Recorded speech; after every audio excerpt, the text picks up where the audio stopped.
কোকৰাঝাৰৰ গৌৰাংগ ভেলীৰ কনফাৰেন্স হলত অনুষ্ঠিত এক অনুষ্ঠানত শুভম চক্ৰৱৰ্তীয়ে আনুষ্ঠানিকভাৱে ভাৰতীয় গণ পৰিষদ দলত যোগদান কৰে। দলটোৰ কেন্দ্ৰীয় সমিতিৰ উদ্যোগত আয়োজিত উক্ত যোগদান অনুষ্ঠানত বহু সমৰ্থক আৰু দলীয় কৰ্মী উপস্থিত আছিল। অনুষ্ঠানত কেন্দ্ৰীয় সমিতিৰ সভাপতি শান্তনু মুখাৰ্জী উপস্থিত থাকি শুভম চক্ৰৱৰ্তীক দললৈ স্বাগতম জনায়। তেওঁ নিজৰ ভাষণত কয় যে দলটোত অধিক শক্তিশালী কৰাৰ লক্ষ্যৰে নতুন নতুন যুৱ নেতাকৰ্মী দলত যোগদান কৰাটো অতি গুৰুত্বপূৰ্ণ। উক্ত অনুষ্ঠানটিত দলীয় বহু নেতাকৰ্মী আৰু সমৰ্থকৰ উপস্থিতিত অনুষ্ঠানটি উষ্ম আৰু উৎসাহৰ মাজতে সম্পন্ন হয়। জয়তে সকলো সাংবাদিক বন্ধুলৈ আন্তৰিক শুভেচ্ছা ধন্যবাদ জনালোঁ। ভাৰতীয় গণ পৰিষদ দল সকলোৱে জ্ঞাত যে আজি আমাৰ মাজত আমাৰ বাঙালী যুৱ ছাত্ৰ ফেডাৰেশ্যনৰ all Assam working president vice president Shubham Chakraborty ডাঙৰীয়া আমাৰ মাজত আমাৰ লগত যোগদান কৰিলে আৰু আমাৰ মাজত উপস্থিত থকা আমাৰ ভাৰতীয় গণ পৰিষদ দলৰ কাৰ্যকৰী সভাপতি শংকৰ দাস মহাশয়,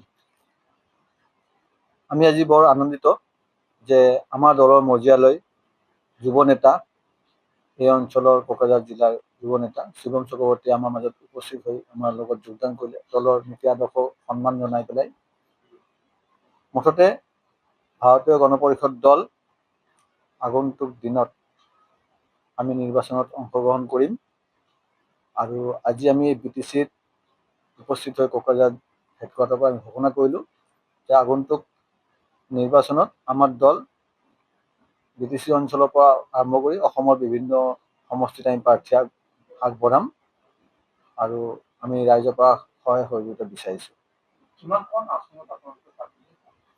চাওক, আপোনালোকে সকলোৱে জ্ঞাত যে আমাৰ লগত এটা এলায়েন্সৰ কথা চলি আছে। অতি সোনকালে ৰাইজে গম পাব আমাৰ এলায়েন্সটোৰ বিষয়ে। গতিকে এলায়েন্সৰ লগত আলোচনাৰ মৰ্মে আমি ডিচিশ্যন ল'ম, কিন্তু ভাৰতীয় গণ পৰিষদ দল আগন্তুক নিৰ্বাচনত অংশগ্ৰহণ কৰিব এক স্থান।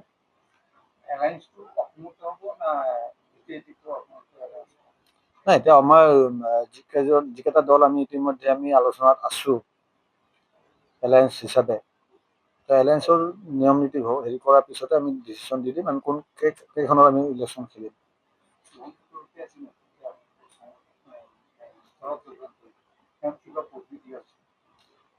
তেওঁতো বৰ্তমান আমি এতিয়া কোকৰাঝাৰ ডিষ্ট্ৰিক্টৰ হেৰি দিছোঁ, কোকৰাঝাৰ ডিষ্ট্ৰিক্টখন চাব। তাৰোপৰি দলৰ উৰ্ধ্বতন কৰ্তৃপক্ষ বা আমাৰ দলৰ এটা কমিটি এখন আছে, কমিটিৰ সকলৰ আলোচনা কৰি লৈ তেওঁ ভাল কাম কৰিলে আমি তেখেতক আৰু ওপৰলৈ লৈ যাম।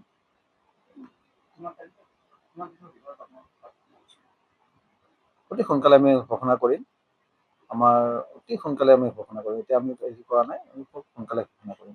কংকনজ্যোতি শৰ্মাৰ ৰিপৰ্ট, নিউজ নাও।